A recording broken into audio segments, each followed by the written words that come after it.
First of all, despite President Trump saying the U.S. already won the war with Iran, the war is escalating. New video this morning shows smoke and fire from a building inside the U.S. Embassy compound in Baghdad. Iran is also threatening more attacks on oil infrastructure in neighboring countries in the Gulf. That's in response to an attack on a place called Karg Island. This is video that President Trump posted of the strikes there. You've probably never heard of Karg Island. That's fine. But it is a big deal that it was attacked. This island handles about 90% of Iran's crude oil exports, and the president says the U.S.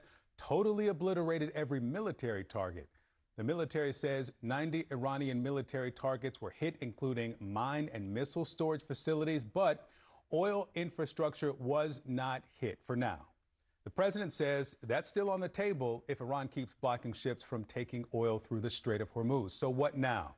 Here for the conversation, retired Major General John F. King served in the U.S. Army National Guard with deployments around the world, including Afghanistan and Iraq. He's a current Georgia Insurance Commissioner and first Hispanic statewide official in Georgia history. Ed Anderson is a U.S. Air Force veteran and organizer for the progressive veterans group Common Defense. Charles Carrithers is a former intelligence official and national security advisor on Capitol Hill and principal with Cornerstone Government Affairs. Gentlemen, welcome to you all. Excuse me. General, let me start with you. And the significance of this Karg attack and the president saying, let these ships through or we're going after your oil infrastructure. It's a pretty logical target. Is the largest oil facility that Iran uses to export their products. Their economy is based on what comes out of that island. And going after the military target is an additional component of putting pressure on the regime to change their strategy.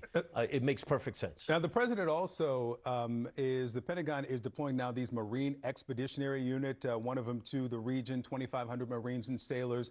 They are equipped to have large-scale evacuation, ship-to-shore movements, grounded aviation combat components. If the U.S. has won the war, why send thousands more Americans to the region? It makes also perfect sense. I mean, we brought in the air component first because that was the principal method of attack. And now we just bring in contingency force in case evacuations, reinforcing our embassies. This Marine Task Force, it's a what I call the Swiss Army knife of type of units that can do a little bit of everything. They're very capable. And the Marines are always afloat, waiting for these kind of 911 missions. It makes a lot of sense. I disagree with that. The Marines do a great job at what they do, but we are all familiar with the term mission creep. Yeah. And that's what we're seeing here. Just like we saw in Iraq and Afghanistan, the parameters keep changing. Every day they keep changing. And granted, our military is performing well. We have the best military in the world, but we are not in a position where there is logic and thoughtfulness that has gone into this war or excursion, as Trump wants to call it. I really want to underscore the message that President Trump sent with the bombing of the military sites on Karg Island. That is the economic lifeblood, the engine of Iran. It tells the Iranian regime that, hey, if you do not open up the Strait of Hormuz, if you do not scale back the attacks on commercial infrastructure traversing the Strait of Hormuz, 20% of oil, petroleum going through the Strait of Hormuz, then we're going to attack all your energy and oil installations, which will severely economically cripple the entire nation. Yeah. Let me ask you, Ed, I want you to listen to what the president was asked about when he will know this is over. All right, the president had said it many times, the U.S. has won, the U.S. is winning, the U.S. will win. But the question is, when will these attacks end? Here's what he said. When it's over, and I don't think it's going to be long, when it's over, this is going to bounce right back so fast. When are you going to know when it's over? When I feel it. Okay. I feel it in my bones. He'll feel it in his bones, Ed. You know, this is a man that has never served anyone but himself. He doesn't know the sacrifice that military members put in, that our families put in when we send our troops into these zones of conflict. If this had been at the end of World War II and Harry Truman made the decision to drop the nuclear bombs, and if he based it on the feelings in his bones, I think a lot of history would have been written a little differently. It's obvious that this man does not know what he's doing, and he's endangering not only the lives of the troops we have over there, but I'm concerned about the threats that might be happening right here in our country. We've seen recent attacks on synagogues and other things, and it makes no sense. John? I would disagree completely with that premise because the Iranian regime has been screaming death to America for 47 years.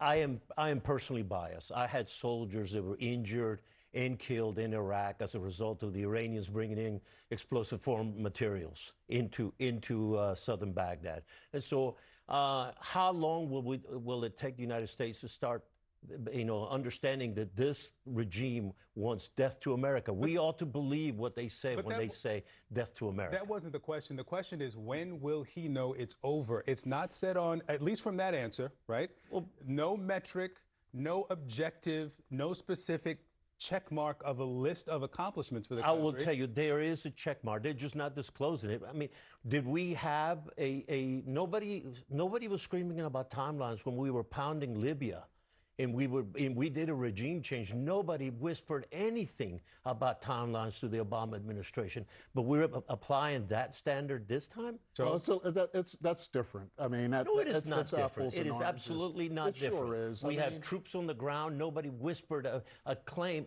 a thing about our U.S. troops on the ground in Libya. And we did absolutely a regime change because the Europeans couldn't do it. When you have leadership that constantly lies to the public, that deceives us at every turn, there's no way I can believe that any thoughtfulness has gone into some of the things that had happened.